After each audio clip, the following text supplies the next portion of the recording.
Fertility. Today we have our first Canadian guest. We have Katie Denvir on with us. She will be talking about how her and her husband did IVF for genetic purposes. They both found out they were carriers for cystic fibrosis. So they wanted to go through this path to be able to genetically test their embryos. So we are so excited to have you, Katie. Thank you. I'm so excited to be here. And like we were saying before, I feel like I already know you guys just from watching you guys on Instagram and following you guys. I love you that. Both have adorable little babies. Oh, well, thank you. It's so nice meeting you. We're so happy you're on. And basically, I mean, if you clearly know how it kind of works, but we love to give you the floor. And I saw that you've been on this journey for about a year now. Is that right? Yeah, it's been basically a year, but with all the genetic testing we've done, it's probably been a total of 2 years now. Wow. Well, we would love to hear if you just start from the beginning and kind of share everything with us. Yeah, no worries. Well, so basically, how it all started was my husband's cousin's daughter has cystic fibrosis. So his mom said to the family that they should all get tested to see if they carry the gene. So they got 23andMe's. It was like a big Christmas thing they did. Oh. Everyone got 23andMe and everyone tested for CF. And we thought, okay, well, Connor, you'll test. And if you don't have the gene, then we're all good. It came back that he carries the gene for cystic fibrosis. So then we were like, okay, well, then I'll do it. And if I have the gene, then we'll go from there. If not, we'll be fine. And I was like, no way I'm going to be a carrier for this. Like, we've never heard about this in my family. So I did 23andMe and I came back as a carrier. And it was a complete shock to myself and Connor and to my family. So that was just 23andMe. So we're like, okay, let's get proper blood work done to see if this is for real. Although 23andMe is very accurate. So we then went. I was going to ask, like, what is the likelihood that you would be a carrier for cystic fibrosis? Is it like 1% or? I actually don't know the likelihood, but I know that it's very common in European backgrounds. Oh, interesting. And we're both Irish, Scottish. So it's like. And you have to have, this may be a dumb question. So like both people have to be carriers in order to pass it on to a child. Like it just can't be one. Right. So it's an autosomal recessive, meaning one has to come from both parents. Got it. So the fact that we're both carriers gives a 1 in 4 chance of having a baby with cystic fibrosis. So every pregnancy would have a 25% chance. Wow. And last question, I'll let you keep going. Were you guys, it sounds like we're not actively trying to build your family. This was just like a Christmas present and. Yeah, this was just us being proactive in the process, knowing that we did not want to risk bringing in a child with cystic fibrosis, because it's a really, really sad disease that, I mean, the research is getting much better with prognosis and stuff like that, but it's a lot of work for the person who has cystic fibrosis and the family, and the prognosis isn't fantastic, although it is getting better with a lot of research. Yeah, and Katie, explaining it a little bit. Oh, sorry, Kat. But no, I was going to ask similar question, Amanda. So I work in healthcare, and one of my clients, in terms of consulting, it was a cystic fibrosis like ward or wing in a hospital, and it's very like basically it's just they can get very sick, and I'll let you do a better job of explaining it, but it sounds like it's just a very like fragile disease. It is very fragile. So it's a disease that affects your lungs and your organs and your digestive tract. And basically your lungs filled with fluid and your digestive tract isn't digesting enzymes properly in your body. So a lot of fluids build up and respiratory issues. And it's very, very easy for them to become ill. And so it's really dangerous for them to be exposed to anything. I also coached volleyball, and I had a girl on my team who had cystic fibrosis, and just watching her every day, I mean, she was amazing. She was awesome. But the amount of pills and medicine and PT she had to do every morning and every night, it's such a serious disease. So. Thanks for explaining that. So sorry, we both interrupted you. It's a rare disease and a lot of people don't really know. So moving forward, you guys are like, okay, we need to take this seriously. Let's kind of look at fertility. Yeah, so we decided we wouldn't want to be, we really had to sit down and talk about it. We didn't want to be in a situation where we get pregnant naturally and then do an amnio and have to TFMR. We didn't want to be stuck in that situation. So we thought, okay, we can do IVF and genetically test our embryos. So silly me, I was like, okay, this is going to be so easy. Like, we're choosing to do IVF. It's going to be a breeze and it'll work out so quickly. Oh my gosh, no. Said everyone, I feel like, and then quickly realized not the case. Like very quickly realized that that is not the case and it is so difficult. And I feel for anyone going through it. So it's crazy. But yeah, anyway, so basically what we did was after I confirmed through blood work that we both were carriers, then we were hooked up with a genetic counselor. However, that process took a long time. So I said we've been in this for about 2 years. It took a long time to get an appointment with a genetic counselor and get our blood work done here in Ontario because we have free healthcare, which is amazing, but then everything takes longer than in the States. So that was a long process to do that. I would say maybe like 6 to 7 months to even get that blood work and counseling done. Goodness, that is, I'm sure, so stressful in itself because you already now are like knowing this. Yeah, like, to be honest, I was okay. We weren't married yet, so we were waiting to get married. So this was before we even got married. We were starting to do all of this. Wow. That, I mean, good Very thing found out then, proactive. and I feel like that's good to know, like prior to marriage. Yeah. Yeah. So then, and then our families, we obviously told my family because it was a shock to them. So then my mom and dad went and got tested to see where the gene came from in my family. And it came from my mom. And she was so upset, but I told her it's genes, like it's not your fault. It's nothing you've done. Yeah. It's totally fine. Like it's all good. It's nobody's fault here. So It's not. yeah. And then we started the IVF process, so that was about a few months later we started the process. And just on my initial testing, it came back that my AMH was super low. Like I was at a 4 and I'm 30. So I was like a 40-year-old, I guess.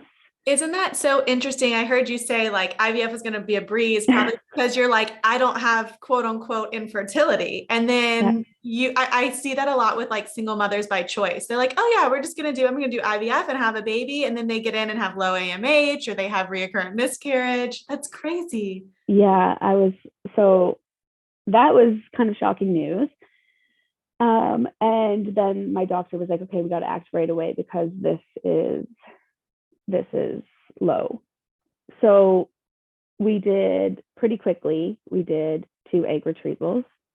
2? Yeah, I did them back to back. So the plan was, a fun fact is everyone in Canada gets 1 funded cycle of IVF. Oh, that's very nice. The wait list is like 2 years long.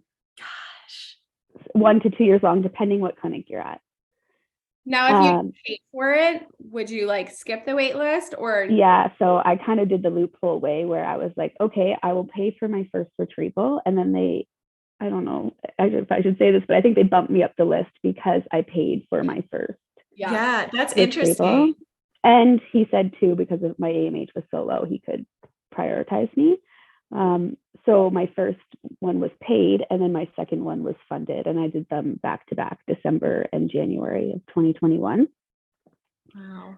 And the cool thing about the funded cycle too is whatever embryos you get from your funded cycle, the transfers are funded as well. So you're not paying for those transfers. That's awesome. Oh, wow. So like if you got 5 embryos, you could transfer all 5 free of charge. Oh, that's so nice. It's so nice. Yeah. So basically what happened was, so after my 2 retrievals, we ended up with 10 embryos, which was like a really good outcome for having such low AMH. That's amazing. Yeah. And then we genetically tested them. So we tested them for CF, and then we decided, you know what, let's test them for the chromosomes as well while they're doing it. We might as well. So it came back that we have 3 euploids and then 2 low-level mosaics, a high-level mosaic, which my doctor isn't sure on using. And then 3 of the 10 have cystic fibrosis. which was like bang on with the percentages. stats. Yeah. Yeah. So, I mean, all in all, though, you probably felt like super, relieved, like we did this for a purpose. Yeah. It made me realize that this was the right route to take. However, it's so strange. So like I have a friend who did it for the same reason, and she was doing it for the same reason as myself, but doesn't have the low AMH. So she got a ton of embryos, and then like one had CF. Wow. Yeah. I guess just never know, I guess. I know. So I have a question, in terms of like the testing. So I know there's PGT, like what, PGT-A and M, and there's another one, right? There's PGT-A, M, and then SR, but I don't know anything about the SR. So I was going to ask you, which version of that do you do for specific diseases such as cystic fibrosis versus like the chromosomes? PGT-M is for let me just double check this. I'm pretty sure PGT-M is for the cystic fibrosis and I don't know. Yeah. I mean, whatever you tell me, I'll just say, oh, okay. Yeah. PGT-M is for like carriers of diseases, and then PGT-A is for chromosomes. Awesome. I just wanted to add that for listeners because I know it's very confusing and there are different ones. So, and then also a little trick for people that are using iGenomics to do this type of testing. I found this through like one of my Facebook groups that I'm in, is if you're doing both, they'll do a simultaneous test where they test PGT-A and M at the same time.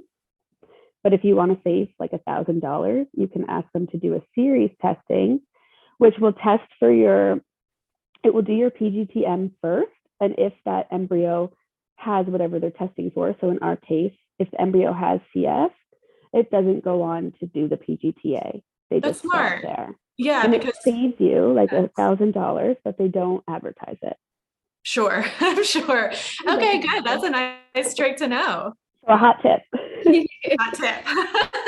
Okay, so going back, if I heard you right, you have 3 euploid embryos and then 2 low and 1 high mosaic. Is that correct? So yeah, 5. That's correct.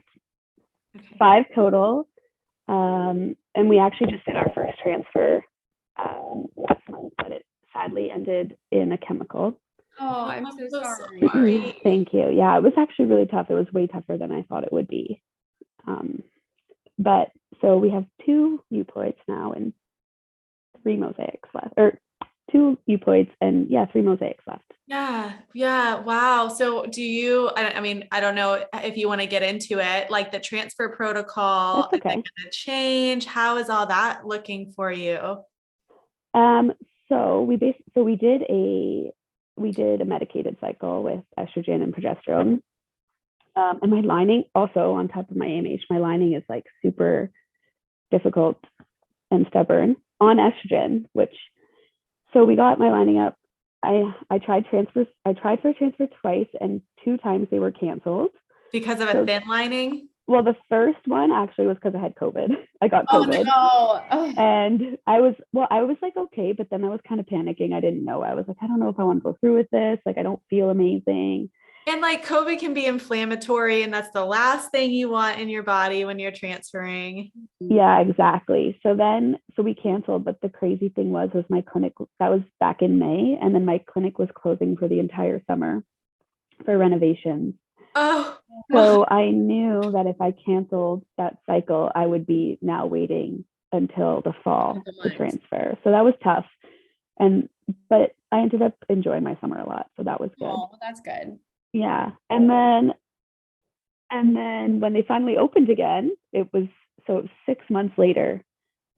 That is patience. That is patience. I was going to say, you have like crazy patience. I would be like going to like every other clinic. I feel like a crazy person. I know. Well, there was an option to transfer embryos and like move embryos to another clinic and transfer, but I just didn't want to risk it and do that. I get that. Just personally. And I had a fun summer, so it was good. But so then when I came back, we tried for another cycle, but my lining was too thin, so we had to cancel again. And I was like, oh my gosh, is this ever going to happen? Like, what is going on? And then the following month we did again, and my lining was good. We transferred, and it just felt like now there was so much buildup to this transfer. Almost a year. Well, really like half. Yeah. And then all the waiting, like I was like, oh my goodness, this is crazy. So it was so exciting to finally get it done. And then my husband would not let me test at home. He would not let me take tests. Oh my God.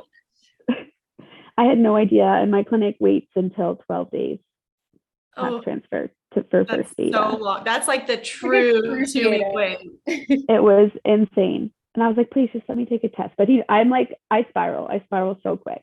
Oh yeah. Same. Honestly, it was probably good that you didn't take a test for that first one. Yeah. Yeah. So, and then when they called me, my beta was positive, but it was really low at 80, but they were like, well, I still think that's high. Well, so I did too. I would say it was still high because when I see other people with chemicals, their betas are like 3, 4. Yeah, like a 4. Or like 30. Yeah. My first IVF and only IVF transfer, my beta was like 31 or 32. And they basically were like, and it ain't happening. Yeah. So they basically weren't they weren't saying anything exciting, but they also weren't being negative about it. They're just like, we honestly just have to wait and see what happens. In Canada, do they use the famous optimally or cautiously optimistic? Nobody used that with me, no. Good. I hate that. I'm like, if I have to hear that we're cautiously optimistic one more time. No. The one thing I like about my doctor is that he's like super personable, but also just like very even keeled. Like he doesn't get excited. He doesn't get he's just very. That's awesome. Like, matter of fact, like, this is what's happening. Yeah, but so kind when he's doing it too, which I really like. So anyways, I thought the 2-week wait was hard, but those 2 days between beta 1 and beta 2 was probably the worst 2 days ever. Had you been prepped by hearing that on our podcast? Yes. And like I saw it on Instagram. I see people talk about it all the time. I'm like, it can't be that bad. Come on, guys. Like, oh my gosh, it was horrible. Especially when you have an iffy beta. You're like, what's gonna happen? Yeah, like I was all over. Yeah, all over Reddit, like all over Facebook, looking for positive stories to, like keep me going. But Reddit, yes, I've been there, done that. Yeah.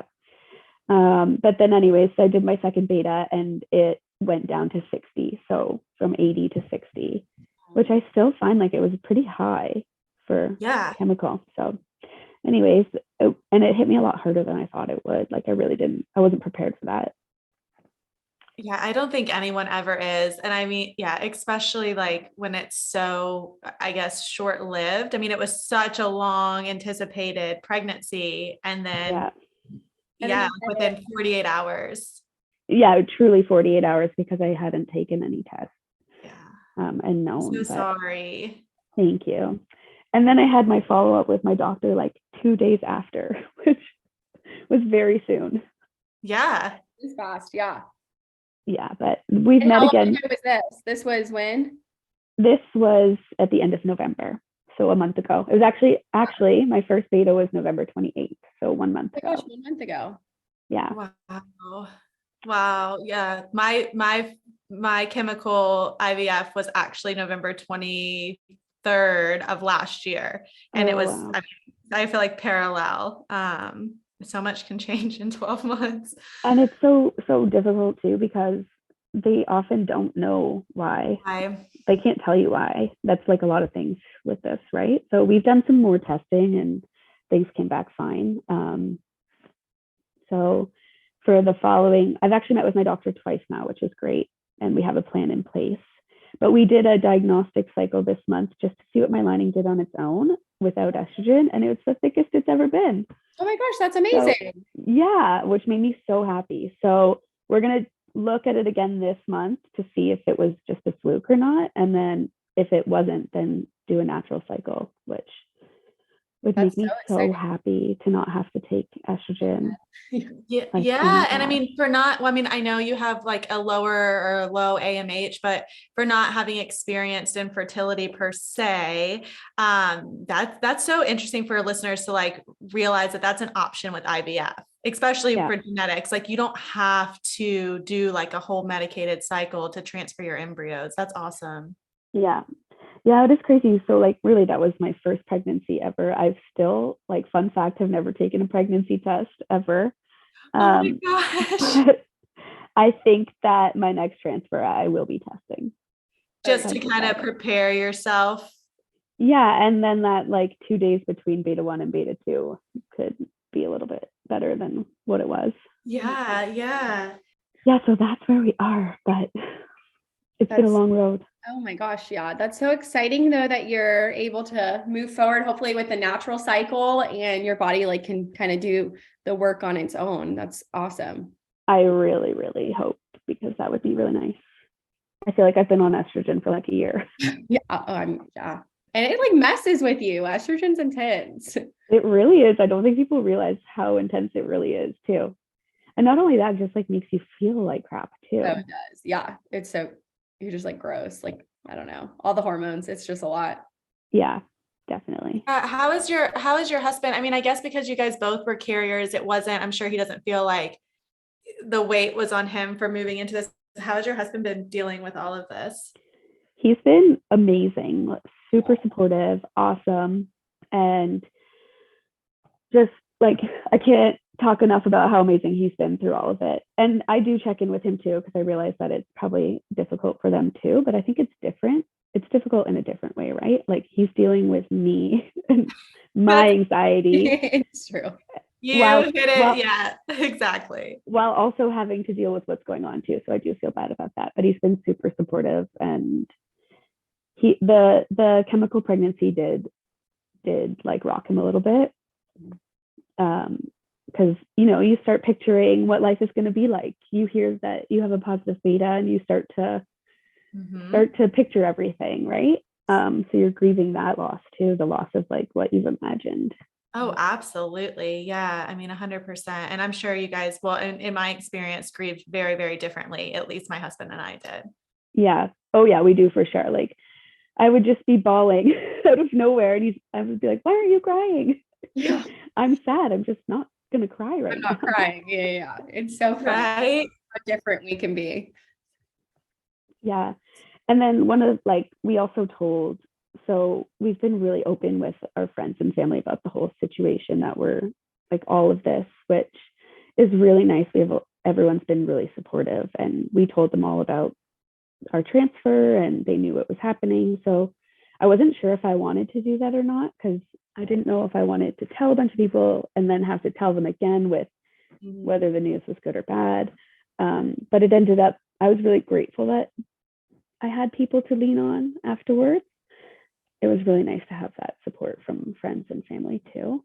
I think that's the biggest thing that I've heard from people. I feel like, I know just from my experience, like I was also like hesitant to tell people, but then at the end of the day, whether it's good or bad, you like want people to rally around you and to be a support system. Versus for me, I was like, my husband is great, but if I can also have like my mom and my sister and like just people that are going to love on me and encourage me and be there for me, like, yeah, it was worth telling everyone.